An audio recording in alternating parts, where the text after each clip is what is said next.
Good morning everyone, स्वागत आप सभी का विजडम एजुकेशन पे। आज 17 जुलाई 2020 है और आज का हमारा फोकस्ड होगा दैनिक जागरण को कैसे पढ़ें, कैसे दैनिक जागरण को हम पढ़ सकते हैं यूपीएससी पॉइंट ऑफ व्यू से, स्टेट पीसीएस के पॉइंट ऑफ व्यू से हम किस तरह से इसे पढ़ें, राइट। तो इस चीज़ पे हमारा फोकस्ड होगा किस तरह से दैनिक जागरण को अपने स्टेटिक पोर्शन से हम कंसर्न कर सकते हैं। देखो, यूपीएससी हो या स्टेट पीसीएस हो, अगर आप एग्ज़ाम दे रहे हैं तो उसका मेन फोकस होता है कि आपका जो करेंट पार्ट है, जो आप राष्ट्रीय संस्करण पढ़ रहे हैं दैनिक जागरण का, जो आपका करेंट पार्ट है, उस पार्ट को कैसे आप अपने स्टेटिक पोर्शन से कोरिलेट करें, यानी कैसे दैनिक जागरण को अपने आप पॉलिटी के पार्ट से कोरिलेट करें, कैसे इसको आईआर से कोरिलेट कर सकते हैं, कैसे इसको इकोनॉमिक्स से कोरिलेट कर सकते हैं, कैसे इसको एनवायरनमेंट से कोरिलेट कर सकते हैं। तो ये कोरिलेशन बहुत ही अधिक इम्पॉर्टेंट होता है। तो आज का जो हमारा फोकस होगा, खास करके जो नए सब्सक्राइबर हैं उसके लिए कहीं अधिक इम्पॉर्टेंट है कि दैनिक जागरण को किस तरह से हम कोरिलेट करके पढ़ना शुरू करें। अगर हमारे पास दैनिक जागरण का कोई न्यूज़ आता है तो उस न्यूज़ से हमें क्या पढ़ना चाहिए, क्या जानकारी होना चाहिए और क्या हमें छोड़ना चाहिए, राइट। चलिए आगे बढ़ने से पहले आज का क्वेश्चन, यूपीएससी पीटी 2018 में ये क्वेश्चन पूछा है और जब भी जिस तरह का राजस्थान में अभी माहौल चल रहा है, या इससे पहले हमने देखा मध्य प्रदेश में, उससे पहले हमने कर्नाटका में देखा, तो जब भी इस तरह का माहौल चलेगा, राजनीतिक माहौल इस तरह का चलता है, तो एक पद सबसे अधिक इम्पॉर्टेंट होता है और उस पद का नाम है स्पीकर। संसद में जिसे लोकसभा अध्यक्ष कहा जाता है और राज्यों में इसे विधानसभा अध्यक्ष कहा जाता है। तो इसको लेकर के यूपीएससी ने 18 में क्वेश्चन पूछा था, 2020 में भी यूपीएससी क्वेश्चन इस पे पूछ सकता है।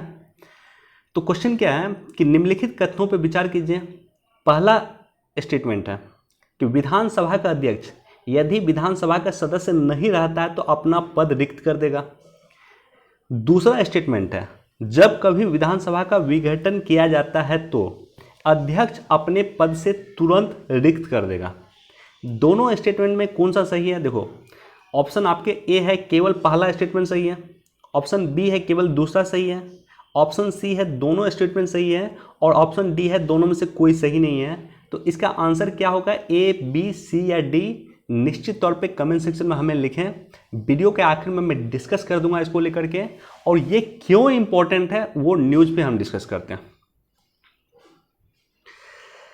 देखो यहां पे जो है, जो फर्स्ट न्यूज है राजनीतिक न्यूज है। राजनीतिक न्यूज आपके लिए इंपॉर्टेंट नहीं होता है, लेकिन यहाँ पे आप पढ़ो, विधानसभा अध्यक्ष कोर्ट के नोटिस के खिलाफ हाईकोर्ट गए सचिन, आर पार की लड़ाई के संकेत। यहाँ जो ये वर्ड है विधानसभा अध्यक्ष, खास करके ऐसे कंडीशन में, ऐसे क्राइसिस का कंडीशन होता है, सरकार पे संकट की स्थिति होती है, तो वहाँ विधानसभा अध्यक्ष का पद बहुत ही अधिक महत्वपूर्ण हो जाता है। आपको अपने अब क्या करना चाहिए, जो लक्ष्मीकांत की बुक है उस बुक से जाकर के आपको विधानसभा अध्यक्ष के बारे में पूरी जानकारी लेनी चाहिए। भारत के किस संविधान के आर्टिकल में विधानसभा अध्यक्ष की चर्चा है, उसका चुनाव कैसे होता है, वो ओथ कैसे लेता है, साथ ही साथ उसका कार्य क्या है, उसकी रिस्पॉन्सिबिलिटी क्या है, किस किस समिति का वो अध्यक्ष होता है।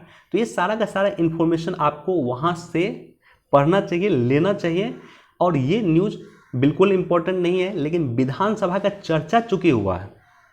देखो, विधानसभा का चूंकि अभी चर्चा चल रहा है, इसलिए विधानसभा का पद अधिक इंपॉर्टेंट है। उसको जाकर के आपको अपने स्टैटिक पोर्शन से पढ़ना चाहिए, अपने लक्ष्मीकांत किताब से पढ़ना चाहिए, राइट। बाकी इस न्यूज को पढ़ने का कोई फायदा नहीं है। इसी तरह से देखो, दूसरा जो है ये न्यूज जो है, कुलभूषण जाधव मामले में पाक ने फिर खेली चाल। ये जो है इंपॉर्टेंट नहीं है, लेकिन इस न्यूज में क्या इंपॉर्टेंट है आपके लिए, यूपीएससी पॉइंट ऑफ व्यू से। और जब मैं यूपीएससी कहता हूं तो वो इंक्लूड होता है स्टेट पीसीएस में, राइट। तो यूपीएससी पॉइंट ऑफ व्यू से आपके लिए यहां दो चीजें इंपॉर्टेंट है। एक तो वियना कन्वेंशन 1961 क्या है, हालांकि इसका डिस्कस हमने किया है पहले भी, राइट। ये जो कुलभूषण जाधव का मामला था उसका डिस्कशन ऑलरेडी हमने पहले किया था, वियना कन्वेंशन 1961 की बात में हमने पहले की थी। तो आपको यहाँ पे ये जानना चाहिए कि वियना कन्वेंशन 1961 क्या है। दूसरा यहाँ पे है कि आईसीजे क्या है, इंटरनेशनल कोर्ट ऑफ जस्टिस, इसके बारे में भी हमने चर्चा किया है। यूनाइटेड नेशन का एक अलग से हमने वीडियो बनाया था और जिस वीडियो में हमने आईसीजे यानी इंटरनेशनल कोर्ट ऑफ जस्टिस का चर्चा किया था। तो आपके लिए इस आर्टिकल में, इस न्यूज़ में बस दो इंपॉर्टेंट है, वियना कन्वेंशन 1961 के बारे में जानकारी होना चाहिए। दूसरा आईसीजे का क्या क्या डिसीजन रहा है, आईसीजे का क्या डिसीजन रहा था कुलभूषण जाधव मामले में, और साथ ही साथ आईसीजे होता क्या है, आईसीजे की स्थापना कब हुई थी, आईसीजे में कितने जो है जज होते हैं, क्या आईसीजे में कोई जज वर्तमान में इंडिया से है, आईसीजे का हेडक्वार्टर कहाँ है, इंटरनेशनल कोर्ट ऑफ जस्टिस का हेडक्वार्टर कहाँ है, ये बेसिक कॉन्सेप्ट, बेसिक नॉलेज वो आपको होना चाहिए। उसके लिए आपको हो सके तो कंप्यूटर का सहारा लीजिए, हो सके तो आप इंटरनेट का सहारा लीजिए, गूगल का सहारा लीजिए, राइट। तो गूगल से जाकर के आप वियना कन्वेंशन 1961 के बारे में पढ़ लेना, और गूगल से ही जाकर के आप इंटरनेशनल कोर्ट ऑफ जस्टिस के बारे में जाकर जानकारी ले लेना, या हमारा डेली अगर एडिटोरियल सुनते हो, डेली न्यूज़ एनालिसिस अगर आप सुनते हो, तो आपको दोनों चीज़ें के बारे में पता होगी।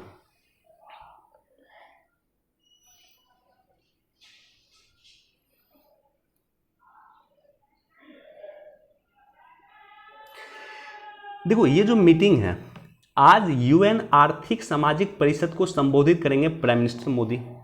यूनाइटेड नेशन की स्थापना का 75वां ईयर हो रहा है यह 2020। 1945 में यूनाइटेड नेशन की स्थापना हुई थी। एग्जैक्ट डेट है 24 अक्टूबर 1945, इसलिए 24 अक्टूबर को यूनाइटेड नेशन डे भी मनाया जाता है।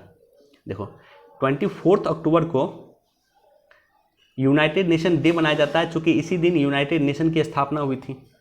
तो यूनाइटेड नेशन का एक अंग है यूनाइटेड नेशन आर्थिक सामाजिक परिषद, जिसे हमने इकोसॉक भी जिसे कहा जाता है, शॉर्ट फॉर्म में इकोसॉक कहा जाता है। United nation economic and Social council, Hindi में से कहा जाता है यूएन आर्थिक सामाजिक परिषद। तो इसको प्राइम मिनिस्टर मोदी संबोधित करने वाले हैं। और उसके बाद क्या इंपॉर्टेंट हो जाएगा आपके लिए, उसके बाद इंपॉर्टेंट आपके लिए हो जाएगा कि प्राइम मिनिस्टर मोदी ने वहाँ पे क्या क्या स्टेटमेंट दिया।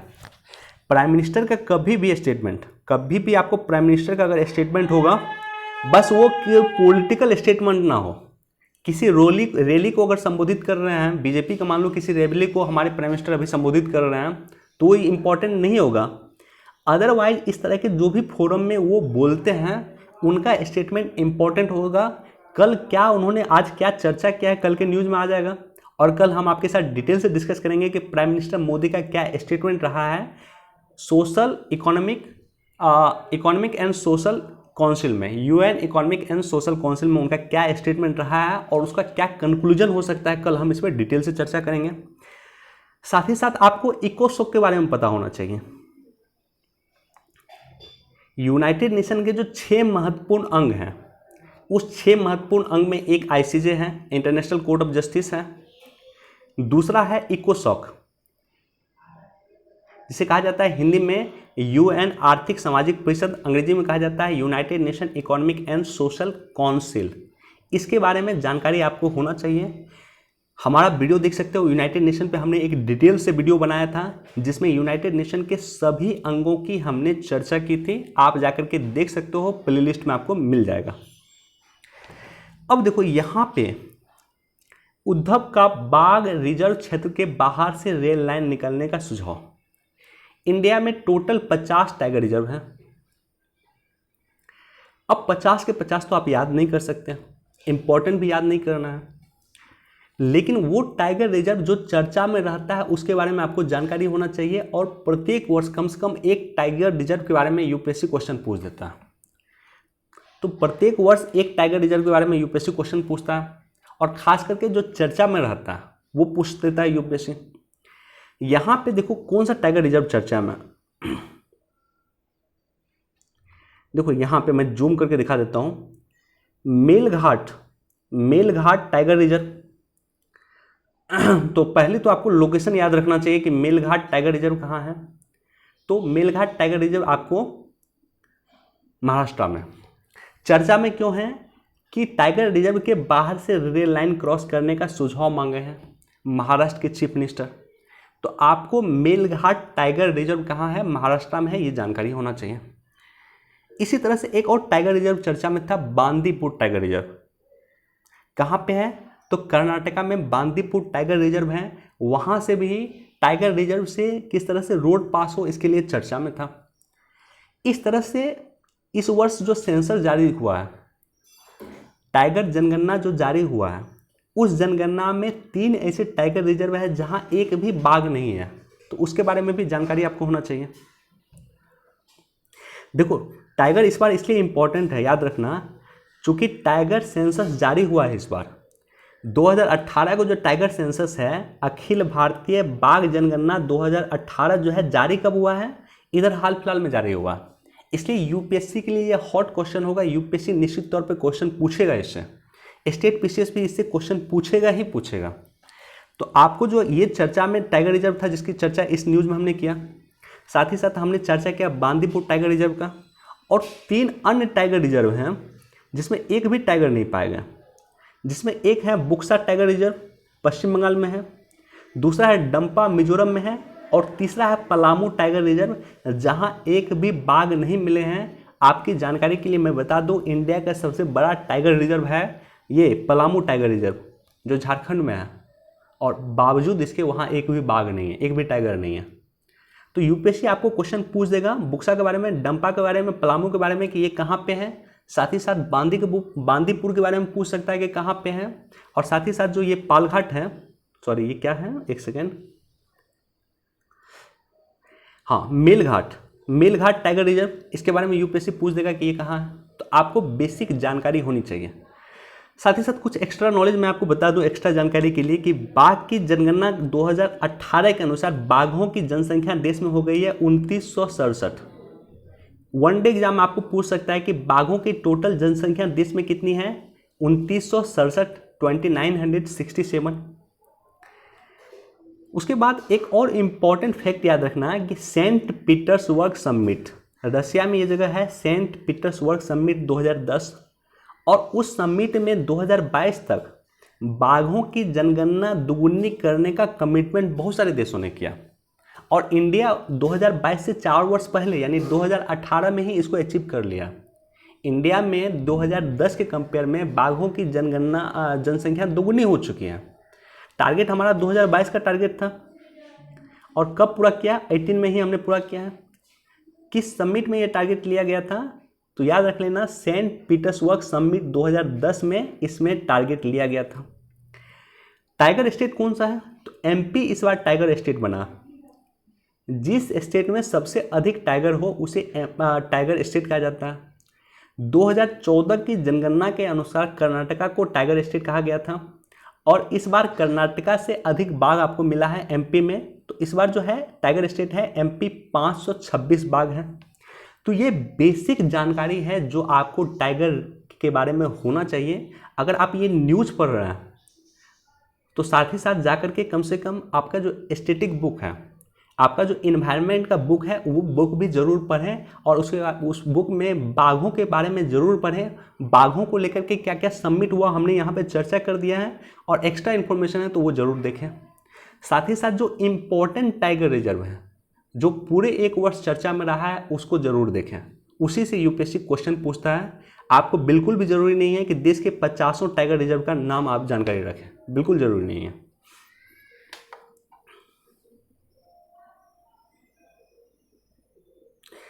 अब देखो यहाँ पे जो है राज्यपाल नहीं मान रहे हैं संविधान, सियासी दल की तरह बात कर रहे हैं। राज्यपाल संवैधानिक पद है। वेस्ट बंगाल की सीएम का कहना है कि राज्यपाल जो है वेस्ट बंगाल के, वो संविधान की बात नहीं मान रहे हैं, और जो सियासी दल है, राजनीतिक दल है, उस दल की तरह बात कर रहे हैं। तो आपने सुना होगा किसी भी, अगर केंद्र में मान लो किसी पार्टी की सरकार है, राजनीतिक दल की, और उसी राजनीतिक दल के राज्यों में अगर सरकार है, तो ऐसी कंडीशन में राज्यपाल और मुख्यमंत्री के बीच में विवाद नहीं होता। लेकिन जब भी अपोजिट सरकार होती है, नॉर्मली विवाद वहाँ से क्रिएट होना शुरू होता है। क्लियर है? तो इसके विवाद को सॉल्यूशन के लिए बहुत सारी कमिटी बन चुकी है। द्वितीय प्रशासनिक आयोग आया है, प्रथम प्रशासनिक आयोग आया है, राजमन्नार आयोग आया है, और भी कई आयोग हैं। पिछले वर्ष सहकारिता आयोग पे यूपीएससी ने क्वेश्चन पूछा था, सहकारिता आयोग पे 2019 में यूपीएससी ने क्वेश्चन पूछा था। तो ये जो सारे आयोग हैं, राजमन्नार आयोग, सहकारिता आयोग,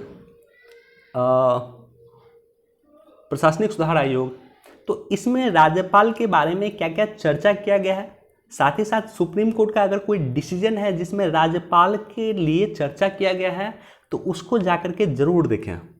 राज्यपाल के रिलेटेड अगर आप न्यूज़ पढ़ रहे हैं तो राज्यपाल से रिलेटेड जो भी अभी तक समिति बन चुकी है और उस समिति का क्या रिकमेंडेशन रहा है, साथ ही साथ सुप्रीम कोर्ट ने क्या कहा है, उसके बारे में आपको जानकारी होनी चाहिए, राइट। बाकी ये न्यूज़ कुछ इंपॉर्टेंट नहीं है, बिल्कुल इंपॉर्टेंट नहीं है, लेकिन राज्यपाल का पद कहीं इंपॉर्टेंट है। और जब भी देश में राज्यपाल और मुख्यमंत्री के बीच में डिस्प्यूट हो तो संभावना बनती है कि यूपीएससी आपसे क्वेश्चन पूछ सकता है।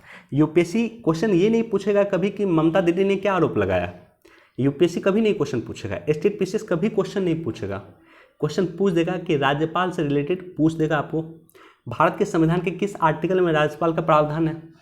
तो राज्यपाल से रिलेटेड जितना भी आर्टिकल है, जितनी भी समिति बनी है, जितना भी रिकमेंडेशन हुआ है, सुप्रीम कोर्ट का जो भी रिकमेंडेशन हुआ है, वो सारी की सारी चीज़ें आप जाकर के देख लें या उसको राइट डाउन कर लें, ये अधिक इम्पॉर्टेंट है। कलकत्ता हाई कोर्ट के चीफ जस्टिस अब नहीं कहे जाएंगे सर। देखो इसको लेकर के पहले भी चर्चा थी। जो हमारे देश के चीफ जस्टिस ऑफ इंडिया थे एचएल दत्तू साहब, 2014 में वो भी ये बात कह चुके थे कि लॉर्ड शब्द का प्रयोग हटाया जाए। और अभी भी ऐतिहासिक किताब जो हम लोग बुक पढ़ते हैं, जैसे लॉर्ड इरविन है, लॉर्ड कर्जन है, तो ये जो हम लोग लॉर्ड डलहौजी बोलते हैं, तो यहाँ से लॉर्ड को हटाने की बात आज भी चर्चा में है। और इसको एक्शन लिया है कलकत्ता हाईकोर्ट ने। कलकत्ता हाईकोर्ट के चीफ जस्टिस और जस्टिस अब लॉर्ड नहीं कहे जाएंगे। एक अच्छा कदम है, इसको जाकर के एक बार आप पढ़ सकते हैं। बहुत ज़्यादा इंपॉर्टेंट नहीं है, थोड़ी सी लेकिन जानकारी होनी चाहिए। एक सजग नागरिक के तौर पे आपका भी डिमांड होना चाहिए कि जो अंग्रेज हमारे देश पे शासन किए हैं इतने दिन, उसके नाम के आगे लॉर्ड लगे, ये भी सही नहीं होता है। तो एटलीस्ट किताबों से लॉर्ड शब्द हटाया जाए इन लोगों के प्रति।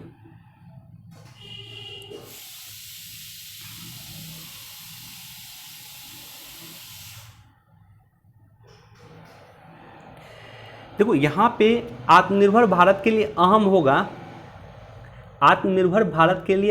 होगा जायडस कैडिला की वैक्सीन। तो जायडस कैडिला की जो है वैक्सीन इंडिया बना रही है, इसका ह्यूमन ट्रायल हो रहा है। तो आपको थोड़ा सा जानकारी होना चाहिए इस वैक्सीन के बारे में, और करेंट में आपको क्वेश्चन पूछा जा सकता है, राइट।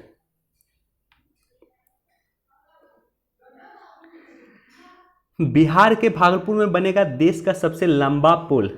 तो इसके बारे में भी थोड़ा सा एक बार पढ़ सकते हैं। 2021 से काम शुरू होगा, कब कंप्लीट होगा कुछ पता नहीं है, लेकिन थोड़ा सा आपको जानकारी होना चाहिए कि बिहार का जो भागलपुर जिला है वहाँ पे देश का सबसे लंबा पुल बनेगा।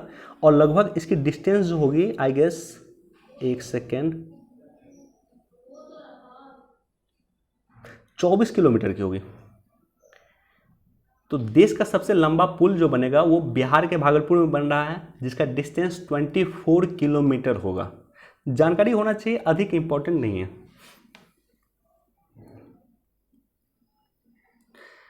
अब देखो यहाँ पे जब भी सुप्रीम कोर्ट का कोई स्टेटमेंट आए तो आपको वो स्टेटमेंट इंपॉर्टेंट हो जाता है। प्राइम मिनिस्टर का स्टेटमेंट इंपॉर्टेंट हो जाता है, चुनाव आयुक्त का स्टेटमेंट होगा इंपॉर्टेंट हो जाएगा, सीईसी का स्टेटमेंट होगा इंपॉर्टेंट हो जाएगा, कैग का कोई स्टेटमेंट होगा इंपॉर्टेंट होगा, प्रेसिडेंट का कोई स्टेटमेंट होगा इंपॉर्टेंट होगा, वित्त मंत्री का कोई स्टेटमेंट होगा इंपॉर्टेंट होगा, राइट। तो ये सब का कभी भी कोई स्टेटमेंट अगर आता है तो उसके बारे में आपको पढ़ना चाहिए। यहाँ पे क्या है कि सैन्य ट्रिब्यूनल में नई नियुक्तियाँ करे केंद्र सरकार। सुप्रीम कोर्ट आदेश दे रही है केंद्र सरकार को, जो आपको सैन्य ट्रिब्यूनल है वहाँ पे न्यायिक सदस्यों की नियुक्ति कीजिए, और न्यायिक सदस्यों की नियुक्ति नहीं कीजिएगा तो वो डिले करेगा अपने डिसीजन में। तो सैन्य ट्रिब्यूनल क्या होता है? जैसे हम आपको बताएं कई बार कि NCLT, national company law tribunal, company से लेकर किसी तरह का विवाद होगा तो कंपनी ट्रिब्यूनल सुनेगी। उसी तरह से सेना से लेकर कोई तरह का विवाद होगा तो सैन्य ट्रिब्यूनल ही उसको सुनेगी। तो उसी को लेकर के सुप्रीम कोर्ट आदेश किया है, एक बार इसको पढ़ सकते हैं। अब देखो, हिंसक झड़प की आशंका टालने में जुटे भारत चीन। चीन पे प्रत्येक दिन न्यूज आता है, प्रत्येक दिन आर्टिकल आता है। क्या प्रत्येक दिन पढ़ना जरूरी है? बिल्कुल नहीं। तो आपको पहली बात तो ज्योग्राफी पॉइंट ऑफ व्यू से आपको उसका लोकेशन याद रखना चाहिए, जिस लोकेशन पे डिस्प्यूट हुआ। पैगोंग सो लेक, हॉट स्प्रिंग का क्षेत्र, गलवान का क्षेत्र, ये इंपॉर्टेंट क्षेत्र है जिसके बारे में आपको जानकारी होनी चाहिए। इसका लोकेशन हमने कई बार आपके साथ डिस्कस किया है। मैप पे इसका लोकेशन जाकर देख लेना, पैगोंग सो लेक, उसके बाद गलवान घाटी, हॉट स्प्रिंग का क्षेत्र, ये तो इंपॉर्टेंट है। साथ ही साथ चीन और इंडिया के बीच में क्या क्या डिस्प्यूट का क्षेत्र है, कितना डिस्प्यूट अभी तक, क्या क्या डिस्प्यूट है। 7 से 8 पॉइंट डिस्प्यूट के बारे में आपके पास होना चाहिए। एटलीस्ट 5 पॉइंट इंडिया और चीन के बीच में क्या क्या डिस्प्यूट है वो होना चाहिए, और 5 से 6 पॉइंट मिनिमम आपकी पॉजिटिव पॉइंट होना चाहिए। और उसके बाद एक कंक्लूजन आप ड्राइव कर सकते हैं यूपीएससी के मेंस के आंसर में। प्रीलिम्स पॉइंट ऑफ व्यू से लोकेशन अधिक इंपॉर्टेंट है, मेंस पॉइंट ऑफ व्यू से क्या पॉजिटिव पॉइंट है, क्या नेगेटिव पॉइंट है, भारत चीन के बीच में कहाँ सहयोग है, कहाँ विवाद है, ये अधिक इंपॉर्टेंट है। हमने कई बार डिस्कस किया है, इसलिए जब डेली हमारा न्यूज़ सुनोगे आप तो वो चीज़ें आपको क्लियर होती जाएगी, राइट।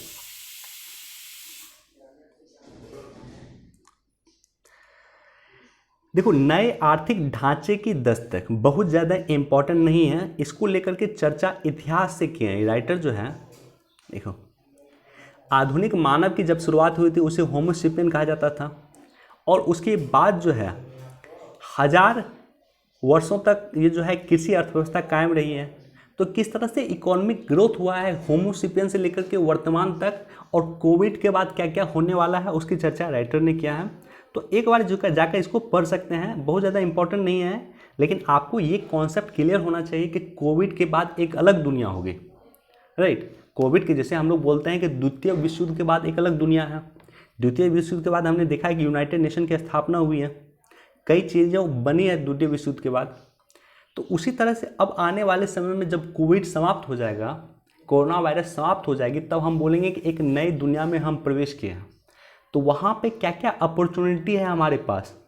इंडस्ट्रियल रिवॉल्यूशन 4.0 पे हम काम कर सकते हैं, बायो सेक्टर में हम काम कर सकते हैं। देखो, आज जो ये वायरस है ये बायो वार है, एक तरह से कर सकते हो।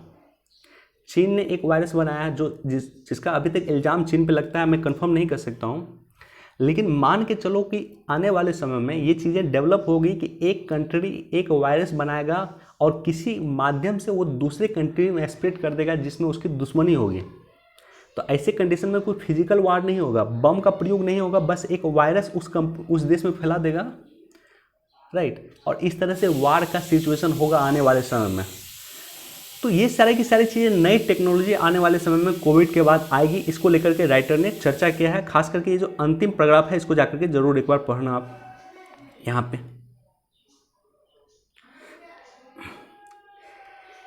सुधार की राह पे सऊदी अरब। सबसे पहली बात तो यहाँ पे जो जिस मस्जिद के बारे में चर्चा किया गया है, इस मस्जिद का नाम है हागिया सोफिया मस्जिद। हागिया सोफिया जो है को मस्जिद बनाने की चर्चा चल रही है। जो तुर्की के राष्ट्रपति है एर्दोगन साहब, वो ये जो हागिया सोफिया जो वर्तमान में म्यूजियम है, इसको मस्जिद बनाएंगे जुलाई से ही, राइट। हागिया सोफिया इम्पोर्टेंट क्यों है? क्योंकि ये क्रिश्चियन का बहुत बड़ा गढ़ रह चुका है, एक चर्च रह चुका है। 500 ईस्वी में जब मुस्लिम की स्थापना भी नहीं हुई थी, मुस्लिम धर्म शुरू भी नहीं हुआ था, उस समय से ये चर्च है। और उसके बाद में जाकर के मुस्लिम शासकों ने इसे चर्च को हटा करके यहाँ पे मस्जिद बना दिया।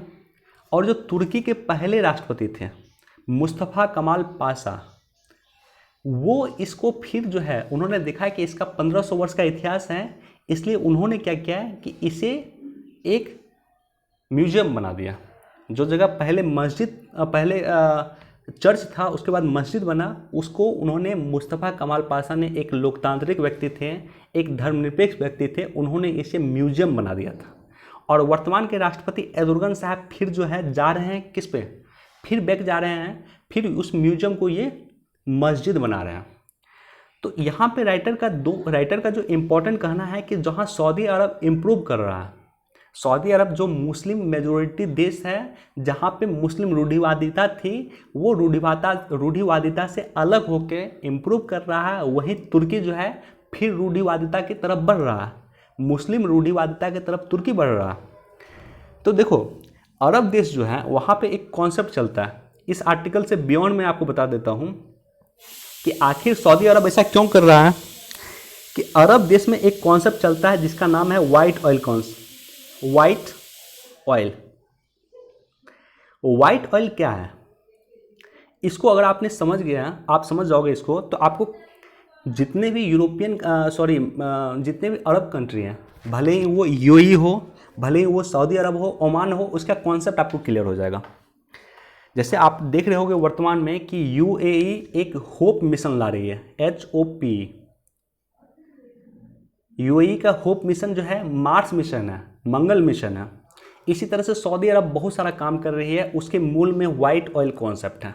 वाइट ऑयल क्या है कि सऊदी अरब का जितना भी तेल है, सऊदी अरब एक तेल प्रधान देश था, इसके पास तेल था और तेल को इसको बेच करके इकोनॉमी चलाती थी। तो इसका जो तेल है वो 2015 में आधा हो चुका है, इसके पास तेल का जो भंडार था वो आधा हो चुका है 2015 में। अब सऊदी अरब को चिंता है कि आने वाले 100 वर्ष में, 150 वर्ष में, 200 वर्ष में या 50 वर्ष में उसका तेल समाप्त हो जाएगा, उसका भंडार समाप्त हो जाएगा। उसके बाद उसकी इकोनॉमी कैसे आगे बढ़ेगी, इसलिए वो वाइट ऑयल पे जा रहे हैं, ब्लैक ऑयल को छोड़ के वाइट ऑयल पे जा रहे हैं। लेकिन इसका मतलब हुआ है कि वो टूरिस्ट की तरफ बढ़ रहे हैं, वो इंडिया जैसे देशों में इन्वेस्टमेंट कर रहे हैं, वो IT कंपनी में निवेश कर रहे हैं। इसी तरह से आपने देखा होगा कि यूएई होप मिशन ला रहा है, मंगलयान पे जा रहा है, अपना स्पेस सेक्टर इंप्रूव कर रहा है। भारत में सऊदी अरब की कंपनी है अरेमको, जो रिफाइनरी लगा रही है रत्नागिरी में, महाराष्ट्र के रत्नागिरी में, जो एशिया की सबसे बड़ी रिफाइनरी होगी अगर बन गई तो। वहाँ पे इन्वेस्ट कौन कर रहा है, तो सऊदी अरब इन्वेस्ट कर रहा है। और कई सारे प्रोजेक्ट में सऊदी अरब इंडिया में इन्वेस्टमेंट कर रहा है। आज के समय में अरब देश का संबंध इंडिया से काफ़ी अच्छा है। उसके बैक में वाइट ऑयल का कंसेप्ट है, चूँकि अरब देशों को पता है कि उसका तेल समाप्त हो जाएगा आने वाले 50 वर्ष में, आने वाले 100 वर्ष में। तो ऐसे कंडीशन में भारत जैसे जो मार्केट इकोनॉमी है, मार्केट देश है भारत जैसा, उस देश के साथ हमें जुड़ के रहना होगा, भारत के साथ हमें सहयोग बढ़ाना होगा, क्योंकि हम तेल पे अपनी निर्भरता कम करें, तेल हमारा समाप्त हो जाएगा, राइट। इसलिए ये देश जो है ब्लैक ऑयल की जगह वाइट ऑयल पे जा रहे हैं, अपने यहाँ टूरिस्ट बढ़ा रहे हैं, अपने यहाँ IT सेक्टर में निवेश कर रहे हैं, चंद्रमा पे जा रहे हैं, मून पे जा रहे हैं, मार्स पे जा रहे हैं। इसका बेसिक रीजन है वाइट ऑयल। तो इसको जाकर के एक बार देख लेना। आत्ममंथन से कतराती कांग्रेस बिल्कुल भी इंपॉर्टेंट नहीं है, पॉलिटिकल है, हमें पढ़ने की आवश्यकता बिल्कुल भी नहीं है। अब देखो, विकास से संभव क्षेत्रीय संतुलन, इसमें आपको क्या पढ़ना चाहिए। हरियाणा में क्या हुआ है कि निजी कंपनी में 75% आरक्षण लगा दिया, कि हरियाणा में जितने भी प्राइवेट सेक्टर कंपनी हैं, और एक रिलीफ ये दिया है कि जिसकी सैलरी 50,000 से अधिक है वो इसके तहत छूट है उसको। हरियाणा में आपको पता है गुड़गांव है, गुड़गांव में बहुत सारे लोग काम करते हैं, गुड़गांव एक बहुत बड़ा इंडस्ट्रियल हब है।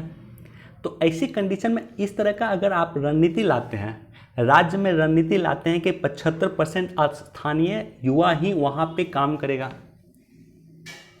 तो आपको मेंस पर्सपेक्टिव से ये समझना होगा। कई सारे राज्य इसको इम्प्लीमेंट किया कि वहाँ का जो उद्योग है, इंडस्ट्रीज हैं, वो 75% जो है वहाँ के लोकल लोगों को ही रोजगार देगा।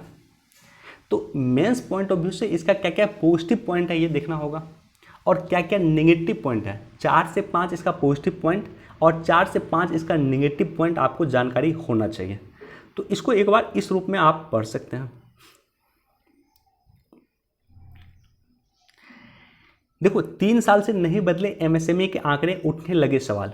तो एमएसएमई को लेकर के माइक्रो स्मॉल मीडियम इंटरप्राइजेस, सबसे पहली बात तो आपको ये जानकारी होनी चाहिए, और हमने चूंकि कई बार डिस्कस किया एमएसएमई को लेकर के कि एमएसएमई कहते किसे हैं, एमएसएमई के लिए कितना टर्नओवर होना चाहिए। जैसे मीडियम इंडस्ट्रीज़ हैं, मीडियम इंडस्ट्रीज में जो है निवेश जो है 250 करोड़ से कम का टर्नओवर हो और 50 करोड़ से कम का निवेश हो, इन्वेस्टमेंट हो, तो उसे कहा जाता है माइक्रो इंडस्ट्रीज। स्मॉल इंडस्ट्रीज किसे कहा जाता है, मीडियम इंडस्ट्रीज किसे कहा जाता है, ये जानकारी होना चाहिए। साथ ही साथ एमएसएमई को लेकर के सरकार ने अभी तक क्या क्या प्रयास किए हैं।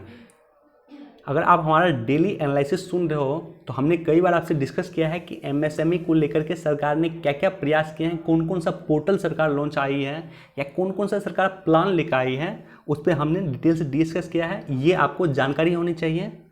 और एमएसएमई किस तरह से भारत की अर्थव्यवस्था का रीढ़ है, एक्सपोर्ट में उसका क्या योगदान है, ये बेसिक आपको जानकारी होनी चाहिए, राइट। देखो यहाँ पे ऊपर जो हम डिस्कस कर रहे थे अरेमको कंपनी के बारे में, ये वही कंपनी है अरेमको कंपनी। कहाँ की है ये कंपनी? है सऊदी अरब की। सऊदी अरब की ये कंपनी अरेमको कंपनी, जो एक गवर्नमेंट कंपनी है। जिस तरह से इंडियन ऑयल इंडिया की गवर्नमेंट कंपनी हुई, उस तरह से सऊदी अरब की गवर्नमेंट कंपनी है अरेमको, जिस पे सऊदी अरब की सरकार का नियंत्रण है, पूर्ण नियंत्रण है।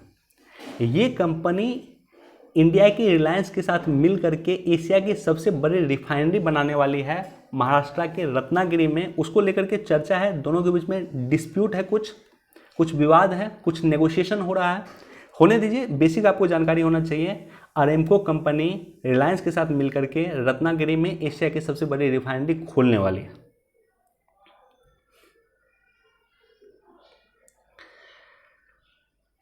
देखो यहाँ पे इस न्यूज़ में सबसे पहली बात तो ICAR, Indian council of agriculture research, इसकी स्थापना दिवस है। और इसकी स्थापना दिवस पे जो कृषि मंत्री का कुछ स्टेटमेंट है। ICAR की स्थापना कब हुई थी, इसका हेडक्वार्टर कहाँ है, ICAR का बेसिक इन्फॉर्मेशन आपके बारे में होना चाहिए, ये अधिक इम्पोर्टेंट है। और साथ ही साथ कृषि सेक्टर में सरकार अभी तक क्या क्या काम कर रही है, ये बेसिक नॉलेज आपको होना चाहिए।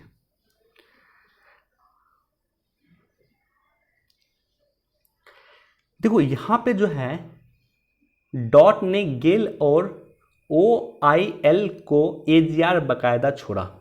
AGR क्या होता है? Adjusted gross revenue. ये चर्चा में क्यों था, ये वर्ड क्या है आखिर?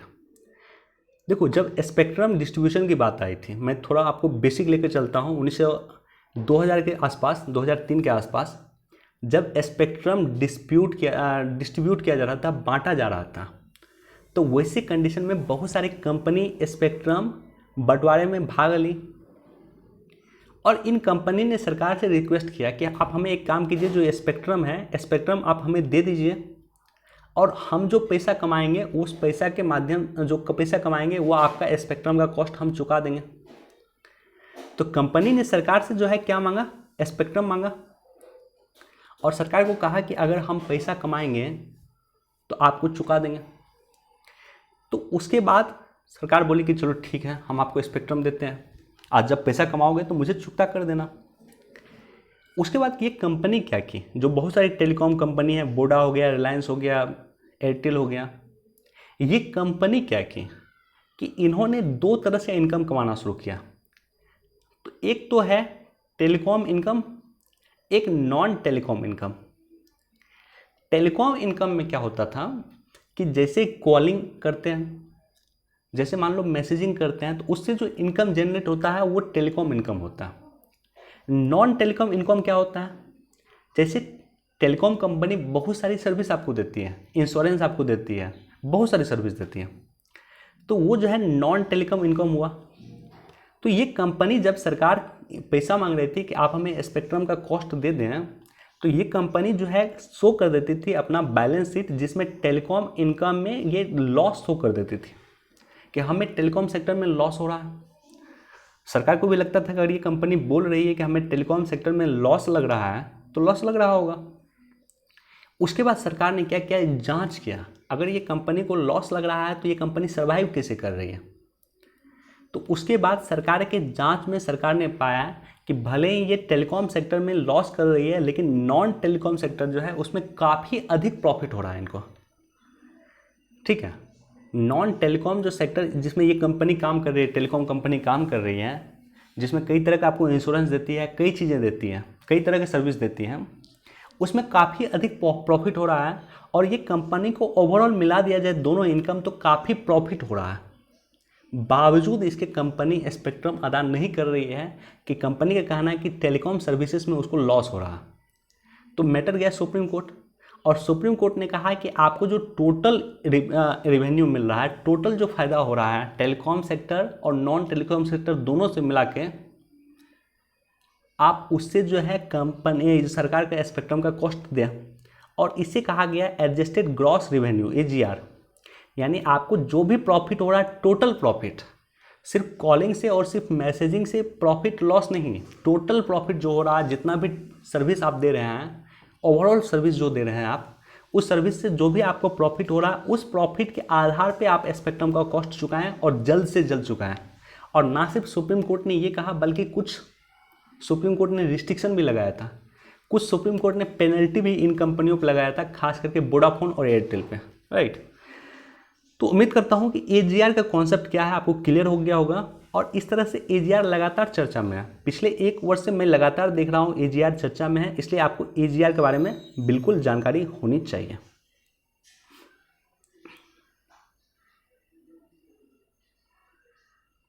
देखो यहाँ पे कल ही हमने आपके साथ चर्चा किया था कि डाटा स्थानीयकरण की निगरानी बढ़ाएगी यूरोपीय यूनियन EU। और आपको याद होगा कि EU का एक बिल जिसकी हम चर्चा किया था उसका नाम था GDPR, general data protection regulation. उसी को लेकर के यहाँ पे चर्चा दिया हुआ, एक बार पढ़ सकते हैं। लेकिन आपको जानकारी होनी चाहिए कि यूरोपीय यूनियन एक बहुत सख्त कानून लेकर आई है जिसे कहा जाता है GDPR, जो डाटा को संरक्षण प्रोवाइड करने का काम करती है। General data protection regulation, UPSC ने क्वेश्चन इस पर पूछा है, राइट, 19 में, पिछले वर्ष।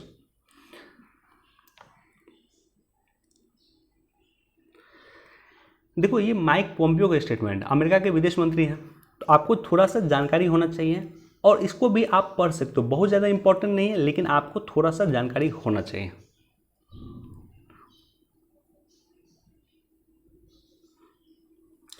अब देखो सुशांत सिंह राजपूत की जो मृत्यु हुई है, जो उनका सुसाइड हुआ है, उसको लेकर के CBI जांच की मांग लगातार चल रही है। तो ऐसे कंडीशन में ये संस्था CBI इंपॉर्टेंट हो जाता है आपके लिए, और आपको बिल्कुल CBI के बारे में जानकारी होनी चाहिए। तो थोड़ा सा मैं डिस्कस कर देता हूँ आपको। CBI जो है, अक्सर लोगों को कन्फ्यूजन होता है कि ये गृह मंत्रालय, होम मिनिस्ट्री के तहत आता है। बिल्कुल नहीं, CBI होम मिनिस्ट्री, गृह मंत्रालय के तहत नहीं आता है। CBI आता है कार्मिक विभाग, कार्मिक पेंशन और लोक शिकायत मंत्रालय के तहत। तो CBI किस मिनिस्ट्री के तहत आता है, आपको भी कन्फ्यूजन होगा, अगर आपको जानकारी नहीं है तो कन्फ्यूजन होगा पक्का। कार्मिक विभाग, कार्मिक पेंशन और लोक शिकायत मंत्रालय के तहत CBI आता है। दूसरा है कि CBI is neither constitutional nor statutory body. CBI ना तो संवैधानिक संस्था है, ना तो संविधान में इसका जिक्र है, और ना तो स्टैट्यूटरी बॉडी है, ना तो वैधानिक संगठन है या सांविधिक संगठन है। स्टैट्यूटरी बॉडी को या तो वैधानिक संगठन कहा जाता है कई जगह, या हिंदी में इसे सांविधिक संगठन भी कहा जाता है, दोनों कह सकते हो आप। स्टैट्यूटरी बॉडी क्या होता है कि संसद के किसी एक्ट के माध्यम से जब किसी बॉडी की स्थापना हो तो इसे स्टैट्यूटरी बॉडी कहा जाता है।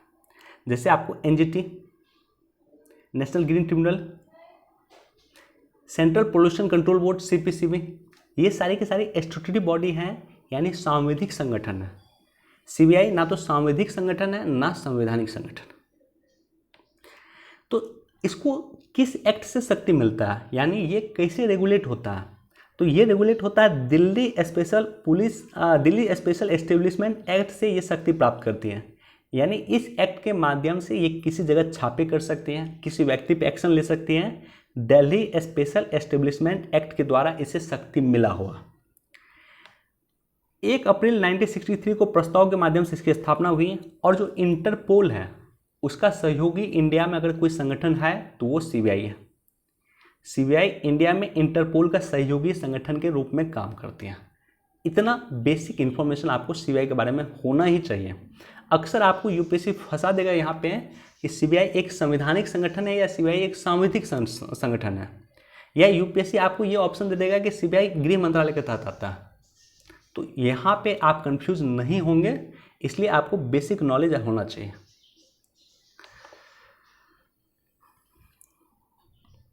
अब देखो, नदी आवासीय क्षेत्रों के समीप अब नहीं खुलेगी डेयरी गौशाला। तो ये जो है किसका आदेश है? केंद्रीय प्रदूषण नियंत्रण बोर्ड का आदेश है। तो आपको सेंट्रल पॉल्यूशन कंट्रोल बोर्ड के बारे में जानकारी होना चाहिए। सेंट्रल पॉल्यूशन कंट्रोल बोर्ड क्या है? देखो, सेंट्रल पॉल्यूशन कंट्रोल बोर्ड जो है एक सांविधिक संगठन है, एक स्टैट्यूटरी बॉडी है। संविधान के पार्लियामेंट के एक एक्ट के माध्यम से इसकी स्थापना हुई है। और कौन से एक्ट के माध्यम से सेंट्रल पॉल्यूशन कंट्रोल बोर्ड केंद्रीय प्रदूषण नियंत्रण संस्थान की स्थापना हुई है? तो आप याद रखेंगे, जल प्रदूषण निवारण नियंत्रण अधिनियम 1974 के माध्यम से सीपीसीबी के यानी राष्ट्रीय प्रदूषण नियंत्रण संस्थान की स्थापना हुई है। पहली बात, हेडक्वार्टर इसका नई दिल्ली में है। दूसरा और तीसरा कि जल एवं वायु प्रदूषण के नियंत्रण एवं निवारण तथा वायु गुणवत्ता में सुधार हेतु किसी भी मामले में केंद्र सरकार को सलाह देता है। केंद्र सरकार को सलाह देता है, डाटा कलेक्ट करता है, डाटा को प्रकाशित करता है, और किसी तरह का गाइडलाइन अगर होता है वायु प्रदूषण को लेकर के, उसके बाद जल प्रदूषण को लेकर के, तो ये संगठन वहाँ एक्शन लेती हैं। सेंट्रल पॉल्यूशन कंट्रोल बोर्ड की स्थापना जल प्रदूषण एक्ट 1974 के माध्यम से किया गया है। ये एक सांविधिक संगठन है, हेडक्वार्टर नई दिल्ली में। बेसिक इंफॉर्मेशन आपको होना चाहिए सेंट्रल पॉल्यूशन कंट्रोल बोर्ड का।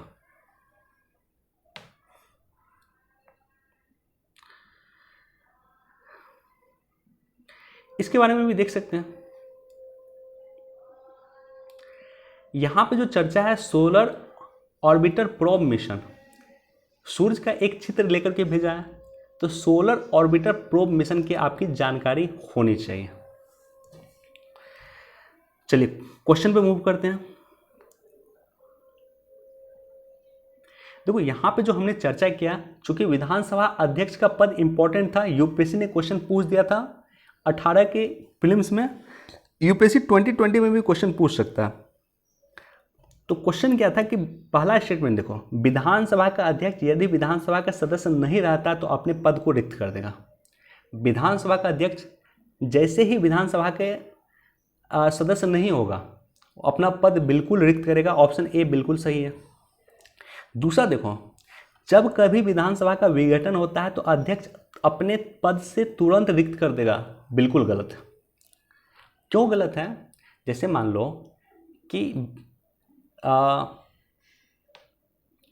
संसद जो है, मान लेते हैं कि 19 का चुनाव होने वाला, 2019 का चुनाव होने वाला, ऐसी कंडीशन में संसद भंग हो चुका है। संसद भंग होने के बाद, लोकसभा भंग होने के बाद, जो नई लोकसभा की जो पहली मीटिंग होती है, उस मीटिंग तक लोकसभा अध्यक्ष का पद रहता है, राइट।